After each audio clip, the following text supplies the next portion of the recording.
수험생 여러분 안녕하십니까? 오늘 민법 5강에서는요. 우리 물권법에서 가장 중심이 되고 출제가 높은 소유권 파트죠. 자, 소유권 파트는 보통 세 문제 나오는데 해마다 빠지지 않는 부분이 부동산 취득시효랑 공동소유 공유 파트죠. 이 부분은 굉장히 중요하기 때문에 여기를 중심으로 학습하도록 하겠습니다.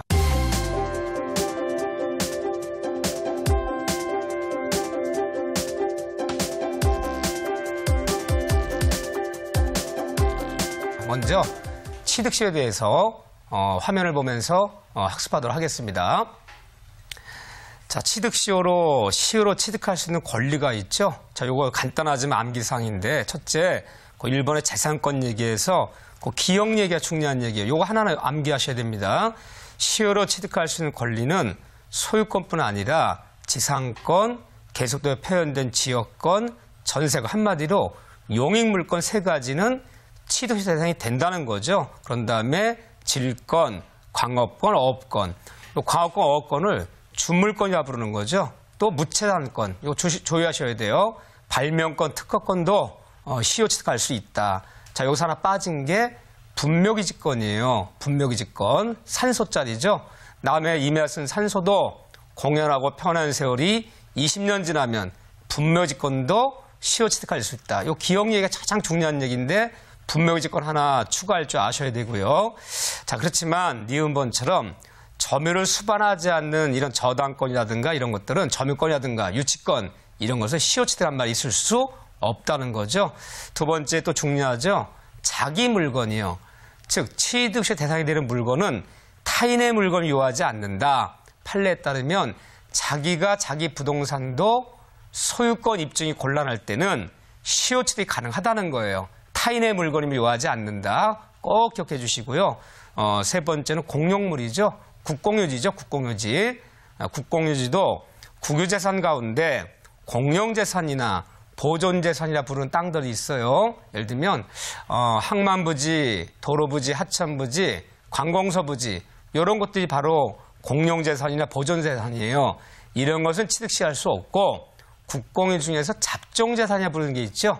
잡종재산 다른 말로 일반재산이라 불러요. 잡종재산 이꼴 일반재산은 시효 취득할 수 있다. 꼭 기억해 두시고요. 네 번째 얘기는 시효 취득의 주체예요. 그럼 누가 남의 부동산 시효 취득할 수 있느냐? 우리 같은 자연인뿐 아니라 법인 등기난 법인도 시효 취득할 수 있고 또 하나는 권리는 사단이라 부르죠. 종종이라든가 문중, 교회 사찰, 동창 이 비법인 사단도 남의 땅 20년 점유하면 시효 취득할 수 있다는 거. 이걸 주의해야 될 문장이죠. 다시 한번 정리해보자면 자, 시효 취득은 전부가 아닌 부동산 일부만도 가능해요. 일부만도.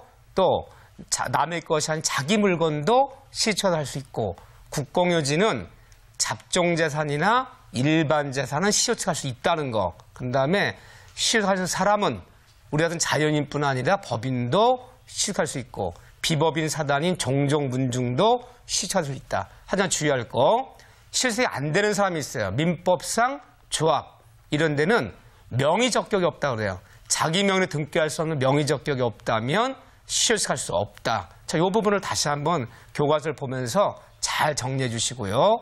다음은 시효 취득에서 점유 취득 시효 240조 1항 얘기죠. 자, 점유 취득 시효 얘기를 화면을 보면서 설명드리겠습니다. 자, 부동산 점유 취득 시효란 말이 있죠. 245조 1항에 20년간 소유의사로 평온하고 공연하게 부동산을 점유한 자는 등기함으로써 소유권을 취득한다. 단 등기하라. 남의 토지 20년간 점유했다고 해서 바로 소유권 얻는 것이 아니라 20년이 완성됐을 때 얻는 것은 등기 청권이고 등기가 나지 않으면 소유권 못 얻는 거죠. 거기서 이제 기억 얘기 봐보세요. 그럼 20년인데 평온, 공연, 자주점유를 갖춰야 돼요. 그럼 자주점유가 아니라면 20년 점유했더라도 소유의사를 가진 자주점유자가 되는 거지 소유의사를 가진 자주점유가 아니라